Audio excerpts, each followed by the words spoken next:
Hi friends, welcome to கனவு மேகம். கனவு மேகத்தில் இன்றைக்கி நம்ம சூப்பரான டேஸ்டியான அட்டகாசமான ஹோட்டல் ஸ்டைல் சால்னா தாங்க பார்க்க போகிறோம்.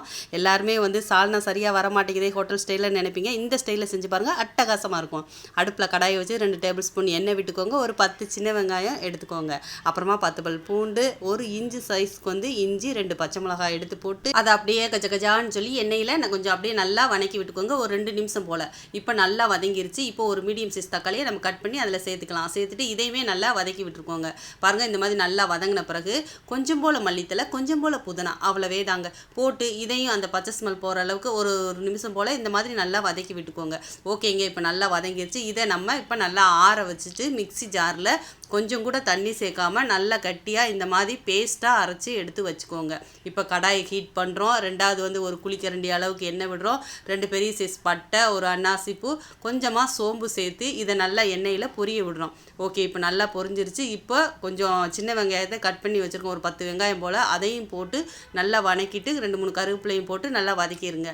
நல்லா வதங்கினதுக்கு பிறகு இப்போ என்ன செய்ய போகிறோம், நம்ம அரைச்சி வச்சுருக்கோம் இல்லையா, அந்த வெங்காய பேஸ்ட் எடுத்து திருப்பி நம்ம இதில் போட்டு நல்லா அந்த பச்சை ஸ்மெல் போகிற அளவுக்கு, ஆல்ரெடி பச்சை வதக்கினது தான் இருந்தாலுமே அந்த எண்ணெய் பிரிஞ்சு வர்ற அளவுக்கு ஒரு 2-3 நிமிஷம் மீடியம் ஃப்ளேமில் வச்சு நல்லா வதக்கிக்கோங்க.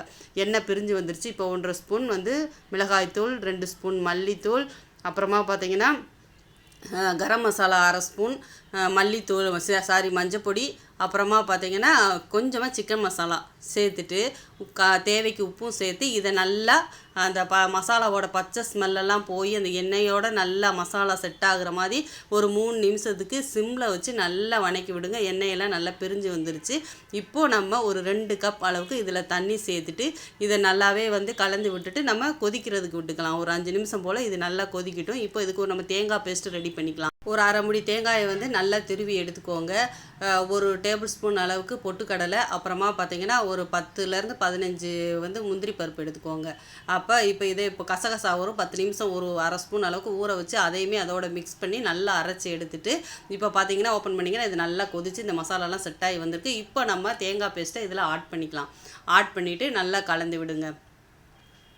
ஓகே, நல்லா கலந்து விட்டுருங்க. உப்பு கொஞ்சம் உங்களுக்கு எக்ஸ்ட்ராவாக வேணும்னு சொன்னால் இன்னும் கொஞ்சம் கூட நீங்கள் லைட்டாக உப்பு சேர்த்துக்கோங்க. இதை ஒரு 10 நிமிஷம் போல் நல்லா மீடியம் ஃப்ளேமுக்கும் சிம்முக்கும் நடுவில் வச்சுட்டு நீங்கள் இதை நல்லா கொதிக்க விடுங்க, மூடி போட்டு. பார்த்தீங்கன்னா ஒரு 10 நிமிஷம் கழித்து நீங்கள் ஓப்பன் பண்ணி பார்த்தீங்கன்னா அந்த எண்ணெயெல்லாம் பிரிஞ்சு சால்னா சூப்பராக நமக்கு ரெடியாகி கிடச்சிருச்சு. ஹோட்டல் ஸ்டைலில் சூப்பராக இருக்குங்க. கண்டிப்பாக நீங்கள் ட்ரை பண்ணுங்கள். மறந்துடாமல் நம்ம சேனலை சப்ஸ்கிரைப் பண்ணிக்கோங்க. வாசனை வேறு லெவல் தான்.